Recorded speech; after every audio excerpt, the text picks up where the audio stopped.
बहुत समय पहले की बात है। एक सुंदर राज्य में एक राजकुमारी रहती थी जिसका नाम सिया था।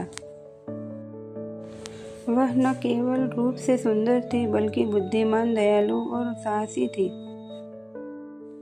उसे अपनी प्रजा से बहुत लगाव था। राजा और रानी चाहते थे कि सिया सिर्फ राजमहल तक सीमित रहे, रेशमी कपड़ों में रहे और राज दरबार की चकाचौंध में समय बिताए। लेकिन सिया का मन अलग था। वह अक्सर भेष बदलकर गांव में जाती और लोगों की समस्याएं सुनती। कभी कभी वह साधारण लड़की बन जाती, कभी दाई बन जाती और कभी किसान की बेटी का रूप धारण कर लेती। एक साल बरसात के मौसम में नदी में भयंकर बाढ़ आ गई। पानी इतनी तेजी से बढ़ गया कि गांव डूबने लगा। लोग घर छोड़कर पेड़ों और ऊंचाई पर शरण लेने लगे।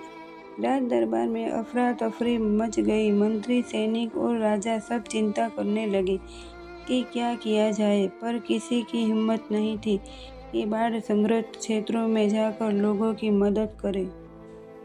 ऐसे में सिया ने कहा, राज्य का कर्तव्य है कि वह अपने लोगों की रक्षा करे। अगर हम ही डर जाएंगे तो प्रजा किससे उम्मीद रखेगी।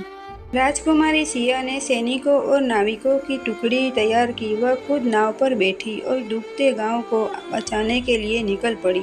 रास्ते में लहरें बहुत तेज थी, लेकिन सिया ने हार नहीं मानी। वह नाव से गांव गई, बच्चों और बूढ़ों को सुरक्षित स्थान पर पहुंचाया, घायल लोगों की मरहम पट्टी की, भूखे लोगों को अनाज दिलवाया, जिनके घर बाढ़ में बह गए थे उनके लिए अस्थायी झोपड़ियां बनवाई। गांव के लोग आश्चर्य से कहते, हमारी राजकुमारी किसी देवदूत से कम नहीं है। उसने खुद अपनी जान जोखिम में डालकर हमारी रक्षा की है। जब बाढ़ का संकट टल गया तो पड़ोसी राज्य के राजा ने सोचा कि यह सही समय है इस राज्य पर आक्रमण करने का, क्योंकि सब थके हुए और कमजोर हैं। लेकिन सिया को पहले ही इसकी भनक लग गई। उसने तुरंत सेना को तैयार किया और गांव वालों को भी एकजुट किया। युद्ध के मैदान में उसने सिर्फ तलवार से ही नहीं बल्कि अपनी रणनीति और समझदारी से दुश्मनों को पराजित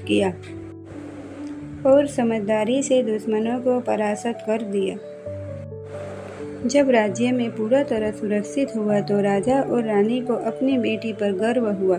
उन्होंने दरबार में घोषणा की, हमारी बेटी सिया ने दिखा दिया कि असली राजकुमार या राजकुमारी वही है जो अपनी प्रजा को अपने परिवार की तरह माने।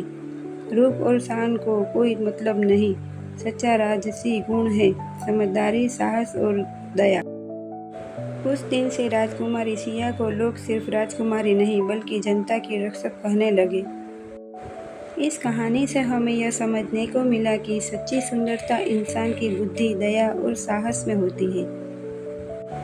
राजा या नेता वही कहलाने के लायक है जो अपने लोगों की रक्षा करने के लिए उनके साथ हमेशा खड़ा हो। अगर आपको यह कहानी पसंद आए तो लाइक कर दे, चैनल को सब्सक्राइब कर ले।